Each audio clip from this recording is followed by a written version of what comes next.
En tant qu'astrologue temps plein, voici mes observations astrologiques partie 2. Il y a beaucoup de femmes avec des placements Capricorne qui ont déjà été comme la mère de leur chum. Puis ça s'applique au placement Vierge, au placement Scorpion, au placement Poisson, Cancer aussi, je dirais. Pour vrai, je l'ai vu souvent. Ces signes-là sont le plus propices de prendre quelqu'un comme un projet, involontairement dans la majorité du temps.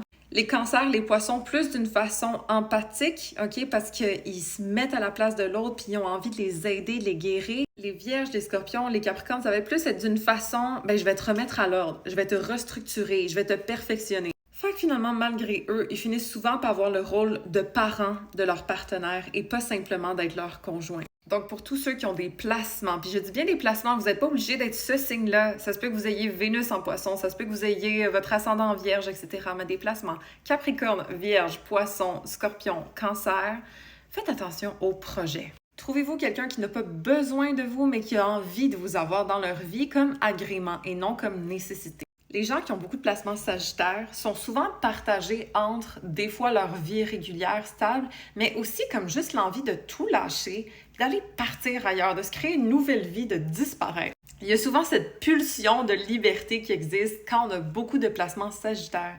C'est comme on se remet en question si notre vie, c'est vraiment ici, de rester à la même place, tandis que tout le monde est énorme et est ouvert. Fait que des fois, pour vrai, c'est dur de composer avec la vie du quotidien. Parce qu'on voit toute la perspective, toutes les possibilités, puis on n'a pas envie de se sentir limité ici. Des fois, ça peut s'appliquer au placement Verseau ou au placement Bélier aussi.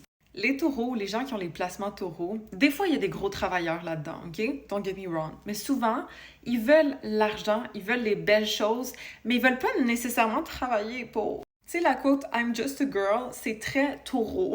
Fait que je vous jure, j'ai vu des très hard workers en tant que taureau. D'ailleurs, le taureau, c'est un animal qui travaille fort, OK, quand tu y penses. Il laboure la terre, il avance avec des grosses charrues, blabla, OK? C'est des gens qui peuvent travailler fort et longtemps.